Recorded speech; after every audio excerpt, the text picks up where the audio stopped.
Hearthstone is one of the most successful free-to-play games out there. They're heavily invested in keeping new players engaged and keeping returning players coming back. Over the years, they've had some interesting tactics to get new and returning players up to speed. The most notable being when they offered returning players 150 packs when they came back. The last time I played ranked mode was 2016, with the Whispers of the Old Gods being the most recent set. So I downloaded the Hearthstone client, expecting to log in to find a juicy pile of packs waiting for me. However, after probably 15 minutes of trying to remember my email and password combination, I realised it was a lost cause. However, as I was digging through the depths of my brain for old passwords, the cogs started turning and I had an idea for a challenge. How far up the ranked ladder could I get in 48 hours as a fresh account with no money spent? After dinner on Saturday night, I got to work, skipping the tutorial and proceeding on to the apprentice track. This is meant to be a way to introduce newer players to the game, and I considered skipping it too, but the promise of gold, packs, and cards caught my attention.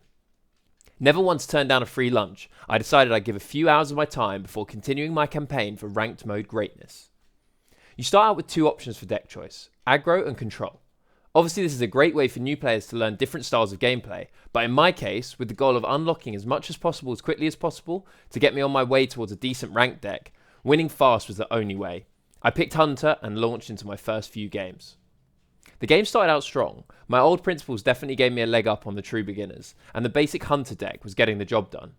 However, after a few games, I'd added a few new cards to my collection, and I realised that whilst building a new deck from scratch would be an overwhelming task for most new players, if I could throw together a semi-synergistic pile of 30 cards, then I should be in a strong position to quickly get the wins I needed to power through the apprentice track rewards.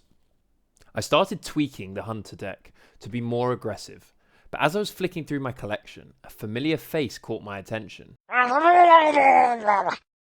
Murlocs was a deck I'd loved playing back in the day, and it fit the bill. A simple, aggressive deck to overwhelm and outpace my opponents. But I doubt there'd be many good Murlocs available from the start, right? I typed Murloc into the search bar and okay, that was more than I expected. I started throwing every Murloc I could into my new deck list. I went Paladin, as that was the class that had the most Murlocs available. Very quickly had a decent looking curve with some real synergies. I also took a look at the crafting menu and noticed there were plenty of other Murlocs available, and a couple were common, so there was a decent chance I might pick some up as I was opening packs from the newest set. I also added the Black Knight and Royal Librarian to help deal with taunt minions, which I felt would be the only way my opponents might stifle my aggressive game plan. I then added some other aggressive picks to round out the remaining spots. As I'd suspected, the other apprentice players weren't ready for the speed of my Murloc deck. It was nowhere near optimised, but just playing synergistic minions every turn was difficult for most of the pre-made decks to deal with. I continued generating a massive advantage on the board and riding this to victory. As I continued to win games, I was receiving packs for progressing along the apprentice track and completing quests.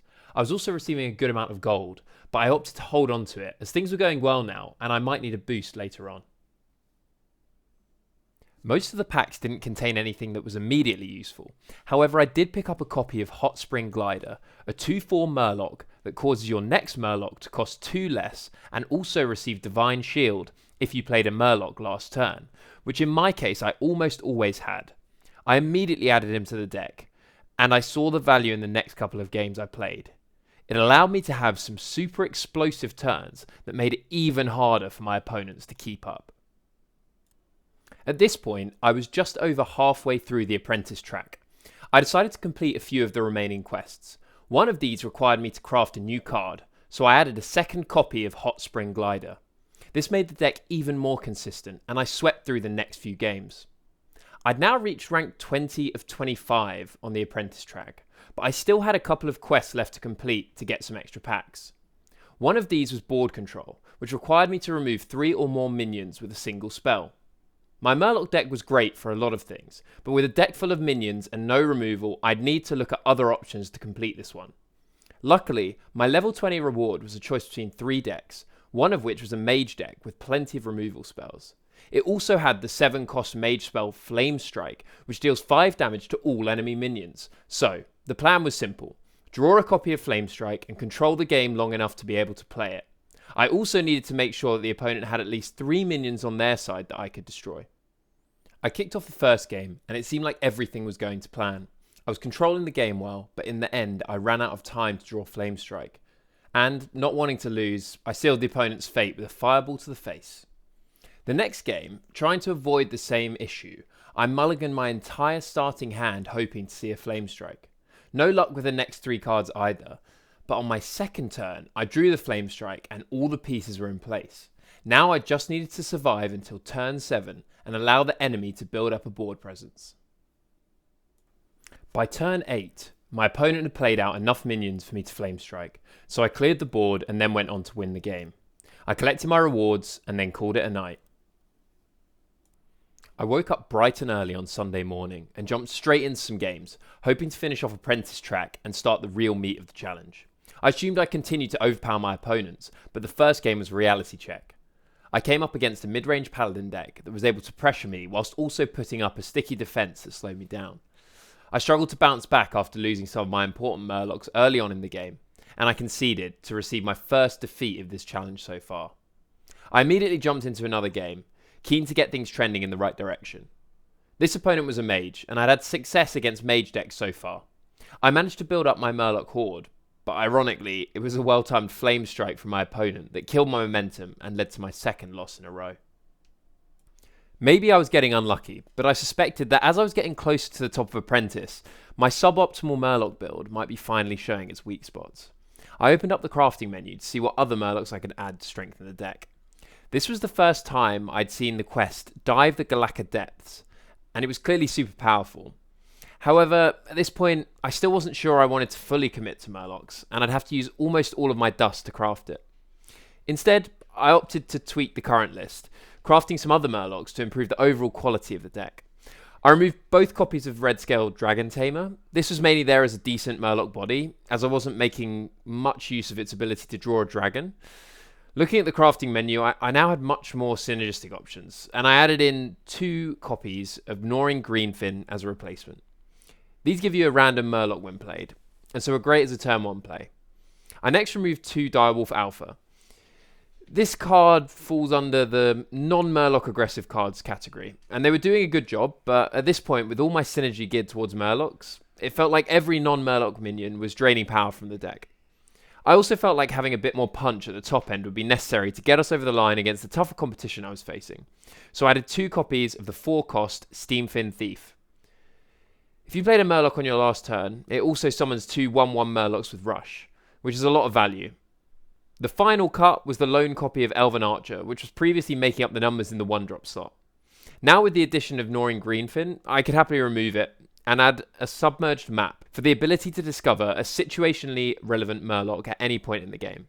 With those 5 changes, I was ready to jump back into some games.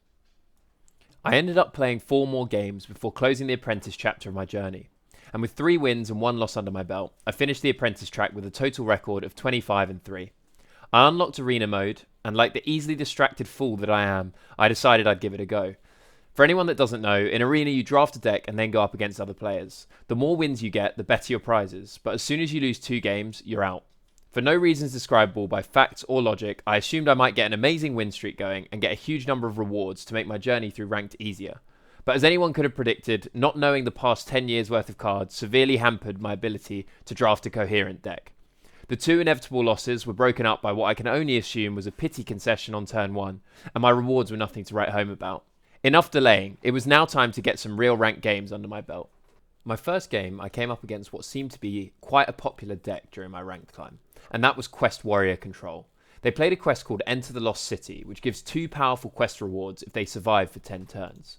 This felt like the strongest control deck I'd come up against so far, and they managed to consistently wipe my board whilst gaining huge amounts of armour. They survived for 10 turns, completing their quest, and from then on there was no way I could keep up with the value they were generating. It seemed like this was an unwinnable matchup for my Murloc deck, even with the recent improvements. I'd been given some lone deck options, and so I thought I'd give one of them a try. It was at this point that something quite funny happened. I chose the Death Knight control deck, and started up my next game, only to find myself coming up against a highly tuned Murloc Paladin deck, using the quest that I'd been so reluctant to buy. I'd never seen the quest in action before, but playing against it with a control deck really allowed me to see its true potential. My deck had plenty of single target removal and board wipes, but every time I'd clear the board, the next wave of Murlocs would arrive, with even better stats thanks to the boost from the quest. I managed to hold off the attacks for a while, but I never felt like I'd be able to turn things around. The pressure kept building and eventually became too much. I obviously wanted to keep the losses to a minimum, but this loss, to this particular deck, couldn't have come at a better time. Just as my faith in Murlocs was fading and I was trying out other decks, I was pushed to reconsider, and I knew what I needed to do. I went straight to the crafting menu, swallowed my pride, and added Dive the Galaka Depths to my deck. I also added a few of the other Murlocs that my previous opponent had used against me. Adding the quest really pumped up the power to a new level. The fact that the quest always starts in your hand means that it has an impact in every game. My first game was against a priest deck that I quickly ran over, with my super buffed minions carrying me to victory. The next game was a perfect illustration of the power of the deck at work. I came up against the same flavour of quest warrior control, but this time I was ready. I thought I'd let this game play out so you can see how powerful the deck looks now against an opponent that previously made it look helpless.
With this win behind me, I felt confident that my deck now had a way forward against control decks if the games went long. Out of the following 4 games, 2 were against warrior control, and I managed to win both times. I also beat a druid deck, but lost the mirror match to another Murloc paladin deck, which made me realise the importance of going first when faced with this matchup. The final win took me out of the bronze ranks, and I decided to take a break, grab some breakfast, and then come back later in the day to finish up the challenge. My lunchtime session wasn't amazing, but I managed to pick up 4 wins that saw me get promoted all the way up to Silver 5. I had to run some errands, but I knew that I'd have time for a few more hours later in the evening, and with the challenge coming to a close, I was hoping that I'd be able to reach gold rank.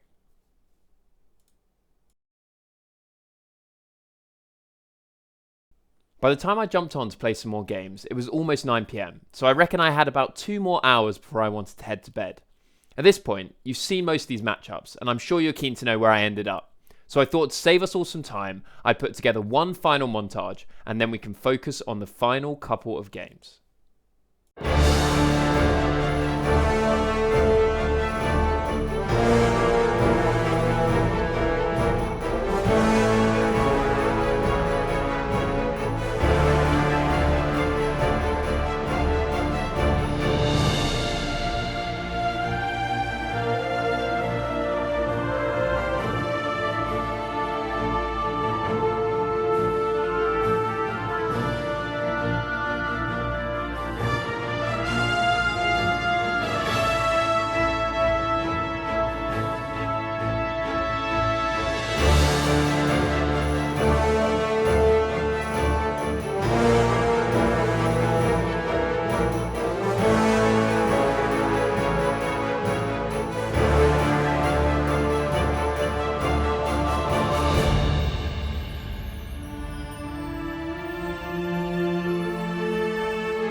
was 1 minute to 11 and I couldn't see myself getting over the hump. I knew that I'd need to win my very next game to get 2 stars and reach gold rank.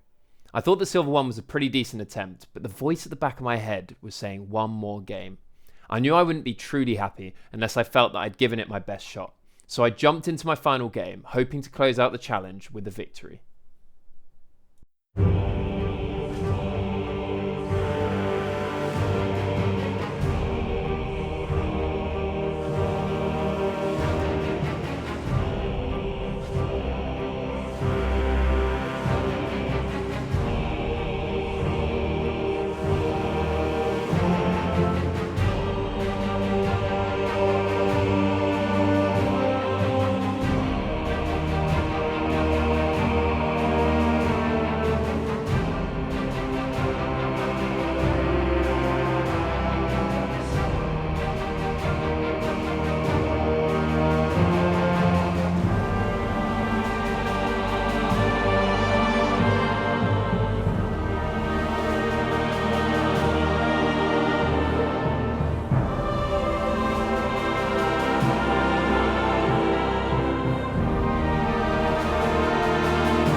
With that final win, I managed to reach gold 10, and I headed to bed for a well-earned rest. If you enjoyed this video and have made it this far, a like would be massively appreciated. And if you'd like to see more challenges like this in the future, then hit the subscribe button. I also stream on Twitch, so check the description for the link if you want to see me playing through these challenges live.